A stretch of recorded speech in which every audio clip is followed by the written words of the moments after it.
চিনে না লোকে সুনাম ধন্য ছিল যে, কতই নওজোয়ান গেছে মাটিতে মিশে, ধরা মন লাগানোর জায়গা তো নহে। আলহামদুলিল্লাহি রব্বিল আলামিন, আসসালাতু ওয়াসসালামু আলা সাইয়্যিদিল মুরসালিন, আম্মা বা'দ। ফাআউযু বিল্লাহি মিনাশ শাইতানির রাজীম। বিসমিল্লাহির রহমানির রহিম। আসসালাতু ওয়াসসালামু আলাইকা ইয়া রাসূলুল্লাহ ওয়া আলা আলিকা ওয়া আসহাবিকা ইয়া হাবিবাল্লাহ। আসসালাতু ওয়াসসালামু আলাইকা ইয়া নবিয়াল্লাহ ওয়া আলা আলিকা ওয়া আসহাবিকা ইয়া নূরাল্লাহ।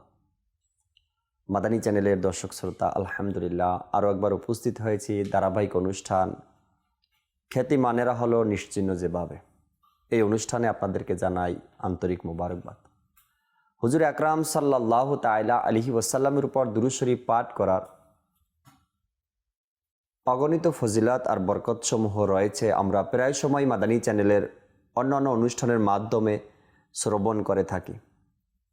একটি হাদিসে পাক এমনও রয়েছে, হুজুর সাল্লাল্লাহু তাআলা আলাইহি ওয়াসাল্লাম ইরশাদ করেছেন, যখন তোমরা কোনো কিছু ভুলে যাও আমার উপর দুরূদ শরীফ পাঠ করো, ইনশাআল্লাহ স্মরণে এসে যাবে।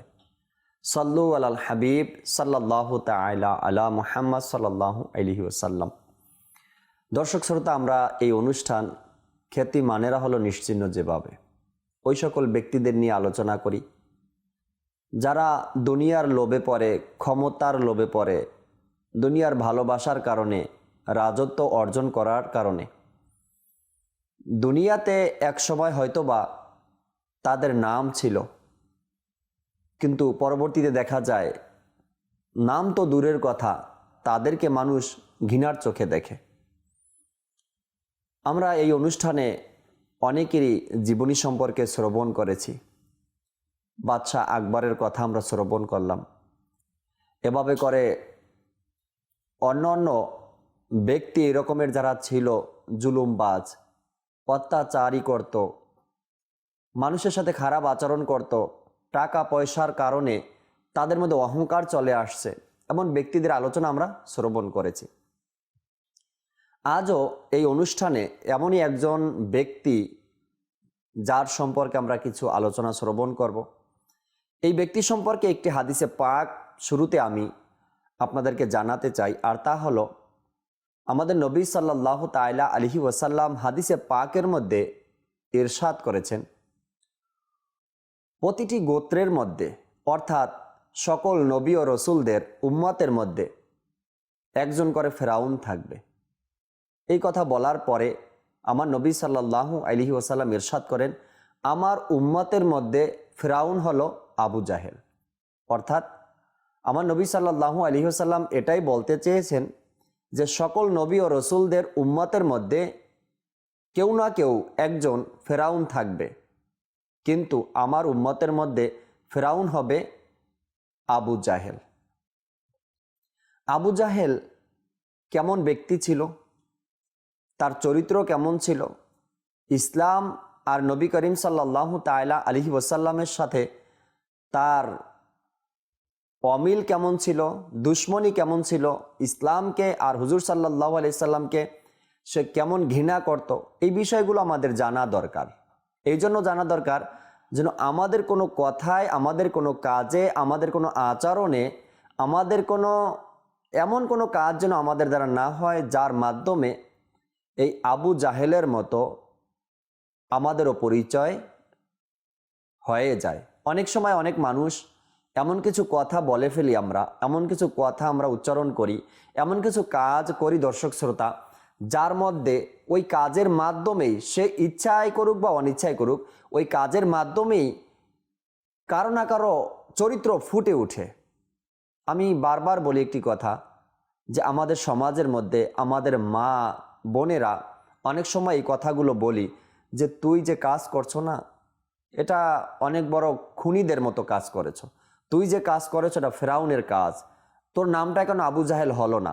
এই জন্য কেন বলে যে তার কাজের সাথে এই সকল ব্যক্তিদের কাজের সাথে একটা সম্পর্ক থাকে। যদি কেউ কাউকে, ছোট একটা বাচ্চাকে জোরে একটা চর মারল, দূর থেকে যদি কোনো ব্যক্তি দেখে তো সে এটাই বলবে, দেখ কাজটা কেমন করলো, সে একেবারে আবু জাহেলের মতো কাজ করছে, এত ছোট বাচ্চার গায়ে এত জোরে চর মারতে হয়। অর্থাৎ তার কাজের কারণেই কিন্তু তার নামের আগে এমন কিছু মানুষ বলে দেয়। ঠিক আবু জাহেলও এমন এক ব্যক্তি ছিল যার সাথে হুজুর আকরাম সাল্লাল্লাহু তাআলা আলাইহি ওয়াসাল্লামের এমনি তো কোনো শত্রুতা ছিল না, ব্যক্তিগত কোনো দ্বন্দ্ব ছিল না, টাকা পয়সার কোনো লেনদেন ছিল না, কিন্তু আবু জাহেল ইসলামকে আর নবী করিম সাল্লাল্লাহু তাআলা আলাইহি ওয়াসাল্লামকে ঘৃণা করত। আর এই ঘৃণার কারণে সে ইসলামকে এমনভাবে দেখতো আর এমন কিছু আচরণ করত মুসলমানদের সাথে, হুজুর আকরাম সাল্লাল্লাহু আলাইহি ওয়াসাল্লামের সাথে, যা ইতিহাসের পাতায় আজও রয়েছে। আর মানুষ কিয়ামত পর্যন্ত এগুলো স্মরণ করবে, কিন্তু ঘৃণার চোখে। এখন পর্যন্ত দেখবেন যখনই কোনো ওলামায়ে আহলে সুন্নাত বয়ান করেন, আবু জাহেলের কোনো ইতিহাস যদি আসে, আবু জাহেলের ইতিহাস তো নেয় কিন্তু ঘৃণার চোখে নেয়, ভালোবাসার মোহাব্বতের সাথে নয়, তাকে খারাপ দৃষ্টিতে দেখা হয়। একবার কি হয়েছে, হুজুর আকরাম সাল্লাল্লাহু তাআলা আলাইহি ওয়াসাল্লাম আবু জাহেলকে তো নেকির দাওয়াত দেওয়ার চেষ্টা করেছেন, যাতে করে সে ঈমান নিয়ে আসে, কালেমা শরীফ পাঠ করে, মুসলমান হয়ে যায়।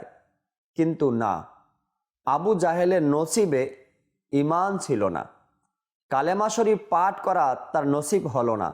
সে তো নিজে পাঠ করেনি। দর্শক শ্রোতা, ওই সময় যদি কোনো ব্যক্তি কালেমা শরীফ পাঠ করত, মুসলমান হতো, আবু জাহেল অনেককেই এভাবে করে কষ্ট দিয়েছে, যাতে করে সে কালেমা শরীফ ছেড়ে দেয়, ইসলাম ধর্ম যে সে গ্রহণ করেছে এটা যেন ভুলে যায়, হুজুর আকরাম সাল্লাল্লাহু তাআলা আলাইহি ওয়াসাল্লাম থেকে যেন পৃথক হয়ে যায়। অনেক মুসলমানকে সেভাবে কষ্ট দিয়েছে। হাদিসে পাকের মধ্যে আবু জাহেলের কুকর্মের কিছু কথা পাওয়া যায়। হযরত সাইয়েদনা আম্মার বিন ইয়াসির রাদিয়াল্লাহু তাআলা আনহু এর আম্মা জান যে ছিলেন, তিনি অনেক বয়স হয়ে গিয়েছিলেন, বৃদ্ধা হয়ে গিয়েছিলেন, আর কালেমা শরীফও পাঠ করে নিয়েছিলেন। হুজুর আকরাম সাল্লাল্লাহু আলাইহি ওয়াসাল্লামের কাছে ঈমান গ্রহণ করেছেন, মুসলমান হয়েছেন। এ কারণে মক্কার কাফিরেরা, অমুসলিমরা আম্মার বিন ইয়াসির রাদিয়াল্লাহু তাআলা আনহুর আম্মাজানকে অনেক কষ্ট দিত। একবার আবু জাহেল তার কাছে আসলো, এসে বলল, তুমি কালেমা শরীফ পাঠ করা বন্ধ করো, তুমি এই ধর্মকে ত্যাগ করো, না হয়তো আমি তোমাকে বর্ষা নিক্ষেপ করব, তীর নিক্ষেপ করব, তোমাকে আঘাত করব, তোমাকে মারধর করব। এভাবে করে ভয় দেখাতে লাগলো। আম্মার বিন ইয়াসির রাদিয়াল্লাহু তাআলা আনহুর আম্মা জান, তিনি উঁচু আওয়াজে বলল, তিনি বলতে লাগলেন যে তুমি আমাকে যদি মেরেও ফেলো, তারপরও আমি এই কালেমা শরীফ ছাড়ব না, আর এই কালেমা পাঠ করা বন্ধ করব না, আমি মুসলমান ধর্ম ত্যাগ করব না। দেখুন, এক বৃদ্ধা মহিলা যার অন্তরে ইসলামের এত মহাব্বত, ভালোবাসা, যে ব্যক্তি কালেমা শরীফ পাঠ করে মুসলমান হয়েছে, তার উপর এত নির্যাতন করা, এটা ওই ব্যক্তির কাজ ছিল যার নাম আবু জাহেল। এরপরেও যখন আম্মার বিন ইয়াসির রাদিয়াল্লাহু তাআলা আনহুর আম্মা জান এটা বললেন যে না আমি কালেমা শরীফ পাঠ করা বন্ধ করব, না আমি ইসলাম ধর্মকে ত্যাগ করব, আমার প্রিয় ধর্ম ইসলাম রয়েছে, আমি মুহাম্মদ সাল্লাল্লাহু আলাইহি সাল্লামকে ভালোবাসি। এই কথা শোনার সাথে সাথে আবু জাহেল তীর নিক্ষেপ করলো, বর্ষা ছুঁড়ে মারল, আর এর কারণে, এই আঘাতের কারণে আম্মার বিন ইয়াসির রাদিয়াল্লাহু তাআলা আনহুর আম্মা জানের পুরো শরীর রক্তে ভিজে গেল, আর তিনি সেখানেই শহীদ হয়ে গেলেন। এই যে এক অত্যাচার, জুলুম আবু জাহেল করেছে, আর এর ধারাবাহিকতা দেখবেন এখন পর্যন্ত। দর্শক শ্রোতা, একটু আগে যেটা বললাম, মানুষ দ্বারা এমন কিছু কাজ হয়ে যায় যে কাজের কারণে অন্য ব্যক্তির সামনে থেকে কোনো না কোনো ব্যক্তির মুখ থেকে বের হয়ে যায়, এই কাজটা কিন্তু আবু জাহেলের মতো হয়েছে। এই জন্য আমি বারবার বলি, আমরা মুসলমান, আর আমাদের এমন কোনো কাজ যেন ওই সকল ব্যক্তিদের মতো না হয় যারা ইসলামের দুশ্মন ছিল, যারা ইসলামের ক্ষতি করেছে, যারা মুসলমানদেরকে কষ্ট দিয়েছে, যাদের নাম মানুষ নেয় এখন পর্যন্ত মুখে কিন্তু ঘৃণার সাথে নেয়, এমন কাজ যেন আমরা না করি। দেখবেন কথায় কথায় মানুষ মিথ্যা কথা বলে, তাদেরকে কি বলি আমরা? মিথ্যুক বলি। কোনো ব্যক্তি আছে সুদ ঘুষের লেনদেন করে, তাদেরকে সমাজে আমরা কি বলি? সুদখোর বা ঘুষখোর বলি। এভাবে করে প্রতিটি খারাপ কাজ যদি কোনো ব্যক্তির দ্বারা হয়, তো ওই খারাপ কাজের নাম নিয়ে তারপরে কিন্তু তাকে সম্বোধন করা হয়। ঠিক আমাদের আখলাক, আমাদের চরিত্র, আমাদের কথাবার্তা, আমাদের লেনদেন, আমাদের ওঠা বসা, আমাদের কাজকর্ম এমনটা যেন না হয় যার মাধ্যমে এই সকল ব্যক্তিদের নাম প্রকাশ পায়। আল্লাহ বোঝার তৌফিক দান করুক। মাদানী চ্যানেলের দর্শক শ্রোতা, আবু জাহেলের যে ইতিহাস রয়েছে, তার ঘটনাগুলো যে রয়েছে, এগুলো কিন্তু আমাদের চোখের সামনে। যখনই আমরা কিতাবাদি অধ্যয়ন করি বা কারো বয়ান শ্রবণ করি, ওলামা আহলে সুন্নাতের বয়ান শ্রবণ করি, মোবাইলিকে দাওয়াত ইসলামী মাদানী চ্যানেলের মাধ্যমে আমাদেরকে নেকির দাওয়াত দেন, তখনই কিন্তু আমরা এই আবু জাহেলের অসৎ চরিত্র যে রয়েছে, কুকর্ম রয়েছে, এগুলো কিন্তু আমরা অনেক সময় শ্রবণ করি, আর অনেকের কিন্তু মনেও আছে।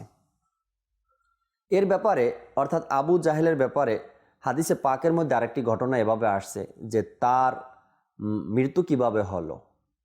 একবার আব্দুর রহমান বিন আউফ রাদিয়াল্লাহু তাআলা আনহু, সাহাবা একরাম আনসারী যারা ছিলেন তাদের মাঝে উপস্থিত ছিলেন। তিনি ইরশাদ করেন, আমি যখন তাদের মধ্যে উপস্থিত ছিলাম, তিনি বলেন যে ছোট দুইজন আনসারী, ছোট্ট বাচ্চা আমাকে এসে কানে কানে বলল, চাচা যান, আপনি কি আবু জাহেলকে দেখেছেন? ওটা ছিল সোনালী যুগ, যে যুগের মধ্যে সাহাবা একরাম ছিলেন, আর আমার নবী সাল্লাল্লাহু আলাইহি ওয়াসাল্লাম যা করেছেন, যা করার জন্য বলেছেন, ওই সোনালী যুগে যারা ছিলেন, যারা ইমানের সাথে নবীকে দেখেছেন, যারা ইমান এনেছেন, কালেমা পড়েছেন, আমার নবীকে দেখে দেখে ওই সকল কাজ তারাও করত।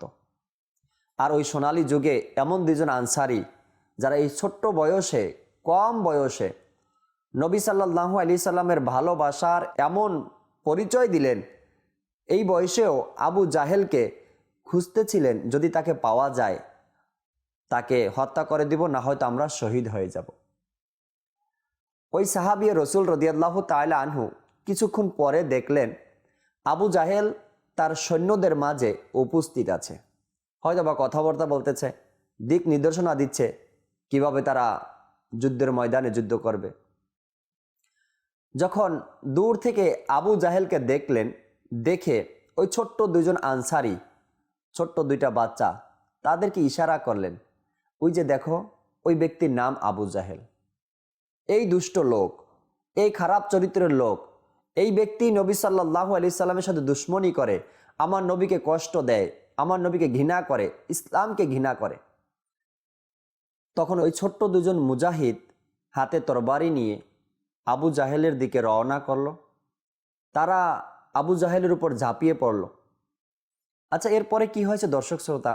সবচেয়ে মজার ইতিহাস, সেখানে দুই ভাইয়ের হাতেই, ওই ছোট্ট মুজাহিদদের হাতে আবু জাহেল জমিনে লুটে পড়ল।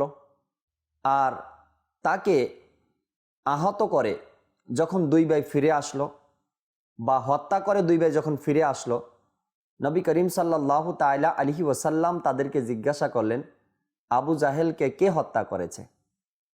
দুই ভাই এটাই উত্তর দিয়েছে, আমি হত্যা করেছি। অর্থাৎ কেউ বলতে চায় না এটা কি আমি হত্যা করিনি, আমার ভাই করেছে। ওই ভাই বলতে চায় না কি না আমি করিনি, এ করেছে। এরপরে হুজুর আকরাম সাল্লাল্লাহু তাআলা আলাইহি ওয়াসাল্লাম ইরশাদ করলেন, উভয় জনেই, অর্থাৎ তোমরা দুই ভাই মিলেই আবু জাহেলকে হত্যা করেছ। দেখুন, যখন যার মধ্যে ইসলামের মহব্বত থাকে, ইসলামের ভালোবাসা থাকে, আমার নবী করিম সাল্লাল্লাহু তাআলা আলাইহি ওয়াসাল্লাম এর ভালোবাসা যখন মানুষের অন্তরে থাকে, সে ইসলামের পক্ষে কথা বলে, ইসলাম যা হুকুম করে তাই মানে, ইসলাম যা কিছু করতে নিষেধ করে এগুলো থেকে বেঁচে থাকে। আর আবু জাহেলের মধ্যে ছিল এর বিপরীত দিকগুলো। ইসলামের হুকুম আহকাম রয়েছে, আল্লাহ তাআলার ইবাদত করতে হবে, সত্য কথা বলতে হবে, মিথ্যা থেকে নিজেকে বাঁচাতে হবে, হারাম থেকে বাঁচাতে হবে, হালাল খেতে হবে, নেকির দাওয়াত দিতে হবে, নামাজ পড়তে হবে। আর সম্পূর্ণরূপে আবু জাহেল এর বিপরীত ছিল।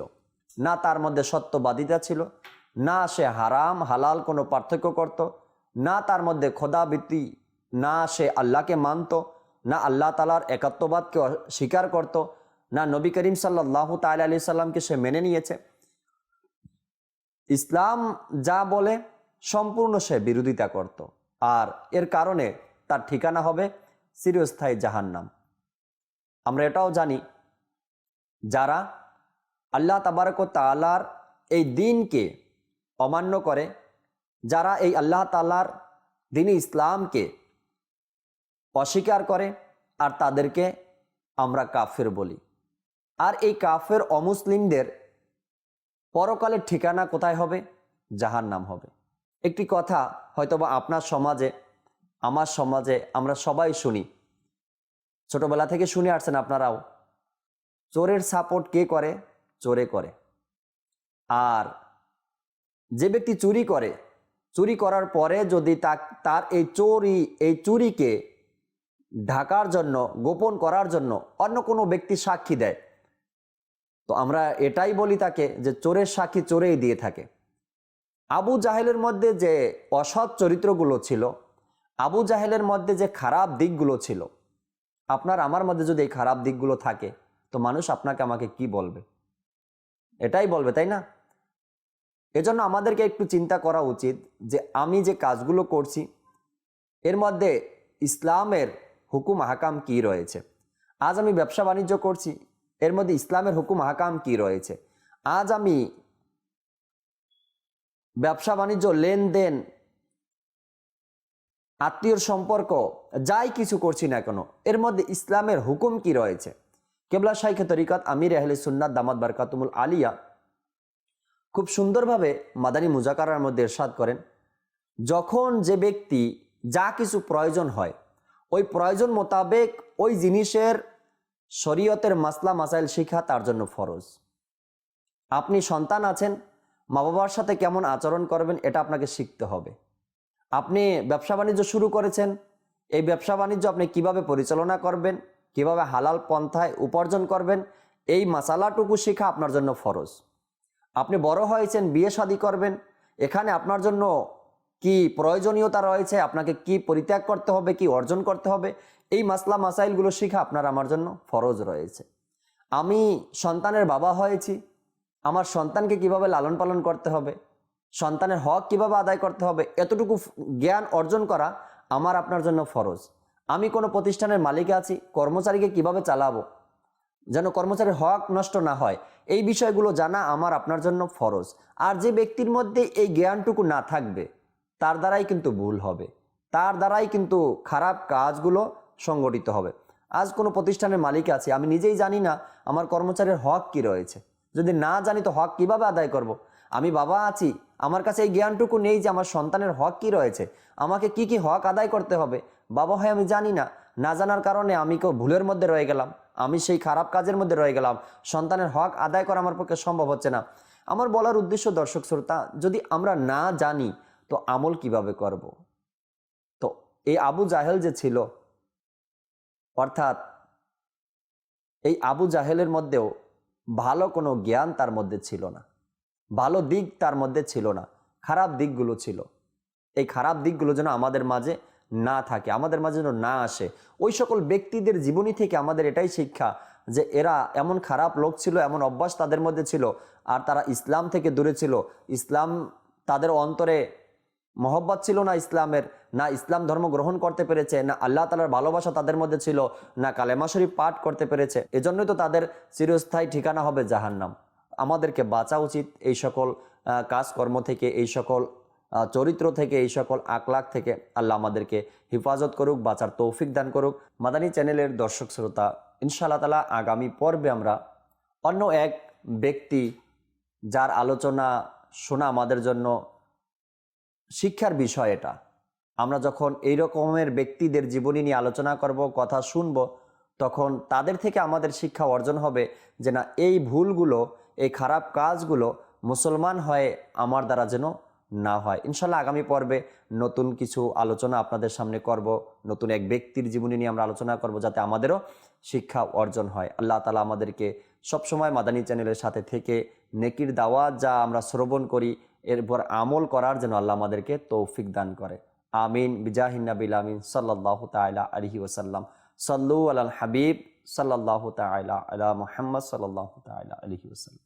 চিনে না লোকে সুনাম ধন্য ছিল যে, কতই নওজোয়ান গেছে মাটিতে মিশে, ধরা মন লাগানোর জায়গা